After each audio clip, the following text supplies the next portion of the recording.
ഈ വാർത്തകളിലേക്ക്. അധികാരത്തിലെത്തിയാൽ ഏകീകൃത സിവിൽ കോഡ് നടപ്പാക്കുമെന്ന പ്രഖ്യാപനവുമായി പശ്ചിമബംഗാളിൽ ബിജെപിയുടെ പ്രകടന പത്രിക. പശുക്കടത്തിനെതിരെ കർശന നിയമം കൊണ്ടുവരും, അനധികൃതമായി താമസിക്കുന്നവരെ നാടുകടത്തുമെന്നും സങ്കൽപ് പത്ര എന്ന പേരിലെ പ്രകടന പത്രികയിലെ ഉറപ്പ്. കേന്ദ്ര ആഭ്യന്തരമന്ത്രി അമിത്ഷായാണ് പത്രിക പുറത്തിറക്കിയത്.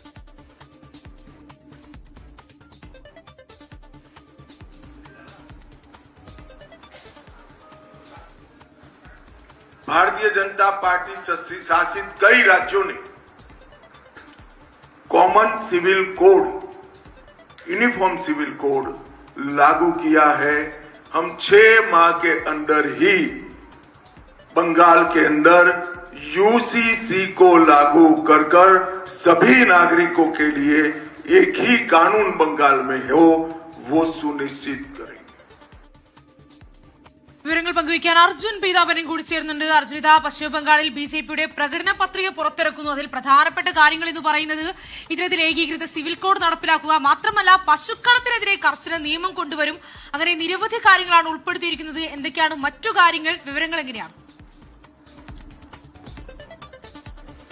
ശ്രീനിധി, അനൂപ്, ഈ ബംഗാളിൽ തൃണമൂൽ കോൺഗ്രസിന്റെ കാഠൻ ഭരണത്തിനെതിരെ ജനങ്ങളെ കരകയറ്റാൻ വേണ്ടിയിട്ടുള്ള ഒരു പ്രകടന പത്രിക എന്നുള്ള നിലയിലാണ്, സങ്കല്പ പത്രിക എന്നുള്ളൊരു വിശേഷണവുമായിട്ടാണ് നേതാക്കൾ ഇപ്പോൾ ബിജെപിയുടെ പ്രകടന പത്രിക അവിടെ പ്രകാശനം ചെയ്തിരിക്കുന്നത്. 7 പ്രഖ്യാപനങ്ങളാണ് ഏറ്റവും പ്രധാനമായിട്ടും ഈ ഒരു പ്രകടന പത്രികയിൽ ഉൾപ്പെടുത്തിയിരിക്കുന്നത്. അതിൽ ഏറ്റവും പ്രധാനപ്പെട്ടത് ഈ പറഞ്ഞ പോലെ UCC ഏക സിവിൽ കോഡ് ബംഗാളിൽ ബിജെപി അധികാരത്തിൽ വന്നു കഴിഞ്ഞാൽ 6 മാസത്തിനകം നടപ്പിലാക്കും എന്നുള്ള കാര്യം തന്നെയാണ്. അതിനോടൊപ്പം തന്നെ നുഴഞ്ഞുകയറ്റം തടയുമെന്നുള്ള, ബംഗ്ലാദേശിൽ നിന്നും ആളുകൾ അനധികൃതമായി നുഴഞ്ഞു കയറ്റുന്നത് തടയും, അതിന് നിയമങ്ങൾ കൊണ്ടുവരും. അതുപോലെ തന്നെ ബംഗാളിൽ ഇപ്പോൾ താമസിച്ചു വരുന്ന അനധികൃത കുടിയേറ്റക്കാരെ ഒഴിപ്പിക്കും, അവരെ നാട് കടത്തുമെന്നുള്ള കാര്യം കൂടി പറഞ്ഞു വെക്കുന്നുണ്ട് ഈ ഒരു പ്രകടന പത്രികയിൽ. അതുപോലെ തന്നെ 45 ദിവസത്തിനകം 7ാം ശമ്പള കമ്മീഷൻ ബംഗാളിൽ കൊണ്ടുവരുമെന്നുള്ള കാര്യം പറയുന്നുണ്ട്. DA കുടിശ്ശിക 45 ദിവസത്തിനകം കൊടുത്തു തീർക്കും എന്നുള്ളൊരു വാഗ്ദാനം മുന്നോട്ട് വെച്ചിരിക്കുന്നു.